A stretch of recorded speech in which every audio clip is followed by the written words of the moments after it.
Breaking Enigma is one of the most famous achievements of the team at Bletchley. But it was the work done on another cipher machine, the Lorenz, that really laid the groundwork for modern-day computing. Some of the machines that were created to decipher Lorenz have been rebuilt and can be seen working to this day at the National Museum of Computing at Bletchley Park. Enigma machines were used in the field to create secure, everyday communications. But the Lorenz was a much more complex cipher machine, which was used for high-level strategic communications. British intelligence had no idea what the Lorenz machine looked like or how it worked, and knew that the intelligence value of breaking this code would be immense. And some of Bletchley's most brilliant minds were dedicated to the task. Bill Tutt was perhaps the most brilliant of them all. All Tutt needed was a simple mistake to be made by a Lorenz operator. In August 1941, test messages sent by the Germans setting up a new link between Vienna and Athens were intercepted. It was due to operator error that the message was sent twice. Both copies were received by Bletchley. Because of operator error, the copies were different, and the head of the military section, Colonel Tiltman, over a few days, broke the message. Well, breaking one message sent twice is not the answer to the solution.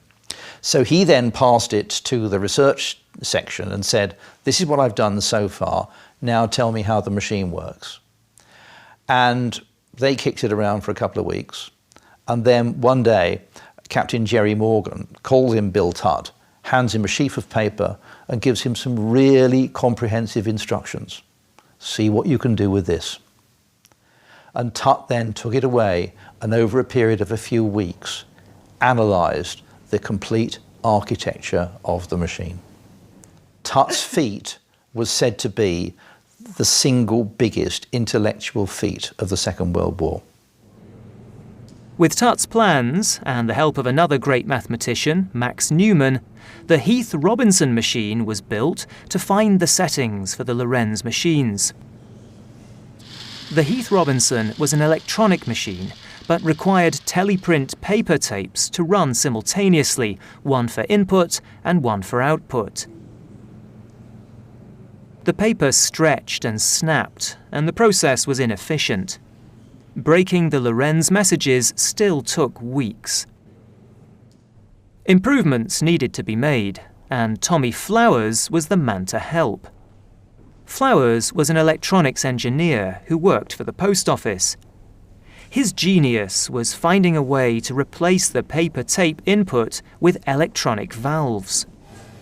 The end result of this innovation was Colossus, the world's first large-scale electronic digital computer. While extremely limited by modern-day standards, this was a monumental breakthrough and reduced the time taken to break Lorenz messages from weeks to hours. The sheer size of Colossus is incredible. By the end of the war, there were 10 Colossus machines at Bletchley, all being operated by female staff. And the intelligence gathered using these machines was absolutely pivotal in the war effort. So why don't more people know about Colossus and about the genius of Max Newman, Bill Tutt and Tommy Flowers? So much of the progress made in the area of computing during the 1940s was simply lost at the end of the war. With the Cold War looming, the British never revealed that Enigma and Lorenz had been broken. People never spoke of their time at Bletchley.